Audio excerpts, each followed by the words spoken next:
Info, le podcast des résidences Yvelines Essonnes. Bonjour à tous, soyez les bienvenus, je suis Stéphane Salzman et je suis très heureux de vous retrouver pour ce Résid'Info du mois de février. Au sommaire, permettre aux plus modestes de devenir propriétaires de leur logement. Les résidences Yvelines Essonnes affichent son dynamisme via sa filiale Apilogis en proposant des tarifs 15 à 20% moins chers que les prix du marché traditionnel. Reportage également au Mureau dans les Yvelines où nous sommes allés à la rencontre de stagiaires en formation dont l'objectif est de trouver un travail dans le bâtiment. À suivre aussi dans ce Résid'Info de février des compteurs d'eau individuels dans le département de l'Essonne et les parkings de la Grande Borne remis à neuf. Résid'Info. Ce n'est un secret pour personne, les prix de l'immobilier, notamment en Île-de-France, restent très élevés. Et même si, en cette période de crise sanitaire, ils pourraient légèrement baisser cette année, les biens restent trop souvent inaccessibles. Voilà pourquoi les résidences Yvelines Essonnes, via sa filiale Apilogis, proposent depuis plusieurs années à des locataires et sous conditions de ressources, des logements à la vente à des prix moins élevés. Nicolas Debenay, le président d'Apilogis, souhaite renforcer ce dispositif, gage de mixité dans ses résidences. Ça fait vraiment partie du parcours résidentiel. On est d'abord locataire, puis après on souhaite être propriétaire, mais la marche est très grande entre le logement social et le marché libre. Donc on est comme un promoteur. La seule différence, c'est qu'on a quelques avantages fiscaux pour proposer un bien de 15 à 30% moins cher que le marché libre, qui nous permet d'attirer une clientèle qui n'aurait pas les moyens d'aller sur le marché libre. Ce sont normalement des primo-accédants qui viennent sans capital quasiment, mais qui ont la capacité quand même d'emprunter. Vous auriez des exemples, des retours du terrain ? Alors récemment, nous avons livré une résidence de 42 logements à Longjumeau, en PSLA, donc en location-accession. Au bout de la première année, nous avons proposé à la moitié des locataires de lever l'option, et 90% de ces locataires ont levé l'option. De quel type de logement s'agit-il, Nicolas Debenay ? Ce sont des immeubles que nous construisons spécifiquement pour cet objet de vente en accession sociale. Ça devient une copropriété tout à fait classique. Donc pour renforcer cet accompagnement des locataires, systématiquement, nous sommes le syndic de ces nouvelles copropriétés. On tient à garder la qualité des logements, on tient à garder la qualité des parties communes, la qualité du bien que nous avons construit. Et en plus, ce que propose une COP ou un bailleur social, dans ce cas d'accession, ce sont des garanties en cas d'accident de la vie, une garantie de rachat du bien, c'est-à-dire qu'Apilogis s'engage dès la signature du contrat, pendant 15 ans, à racheter le bien au propriétaire et en plus à le reloger dans le parc social des résidences. À noter qu'Apilogis commercialise aujourd'hui en accession sociale à la propriété 30 à 40 logements chaque année avec, à terme, un objectif de 200 biens par an. Vous pouvez retrouver plus d'informations sur apilogis.fr. À propos de vie pratique, justement, dans le département de l'Essonne, des compteurs d'eau individuels ont été installés dans la quasi-totalité des logements.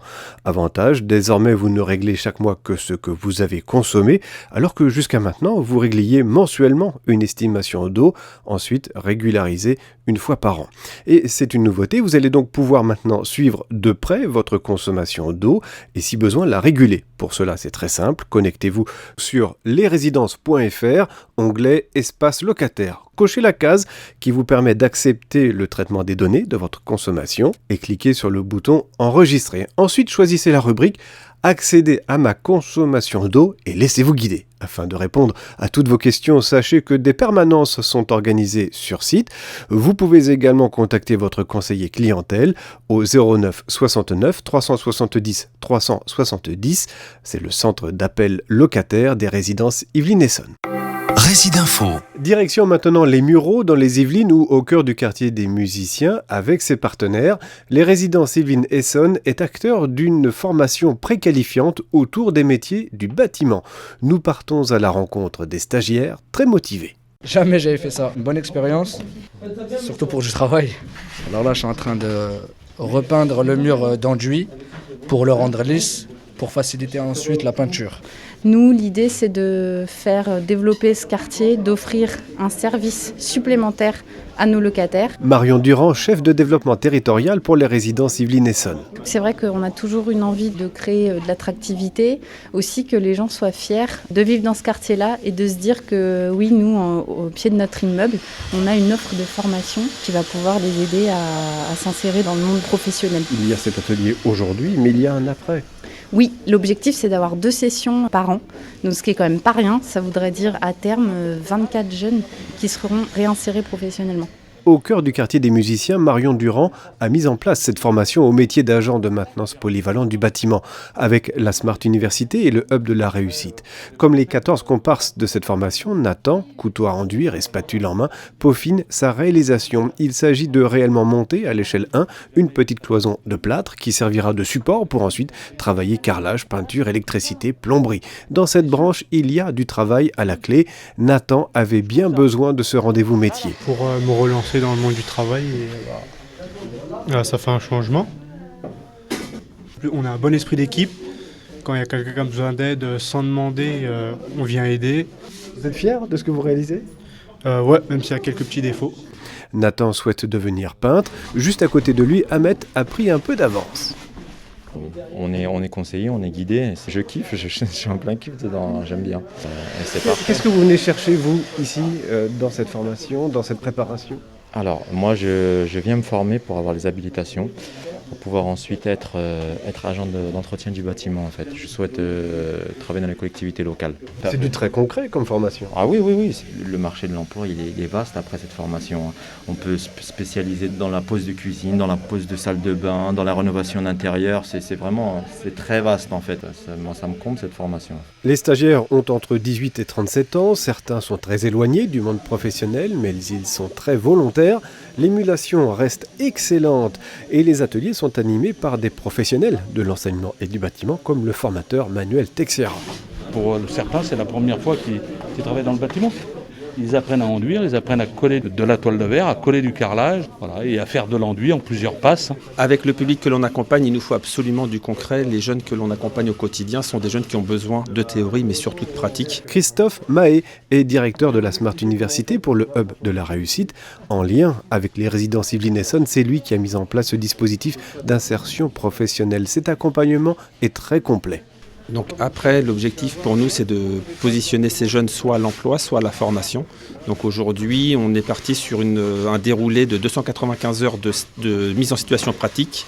On a 105 heures de stage et ensuite un accompagnement à l'insertion professionnelle, donc avec un accompagnement, ce qu'on appelle nous à la technique de recherche d'emploi, CV, lettre de motivation et ensuite simulation d'entretien pour que les jeunes puissent après se vendre et vendre leurs compétences aux entreprises du BTP. Une belle ouverture dont bénéficient les habitants et les locataires du quartier qui voient ce local d'une centaine de mètres carrés reprendre vie.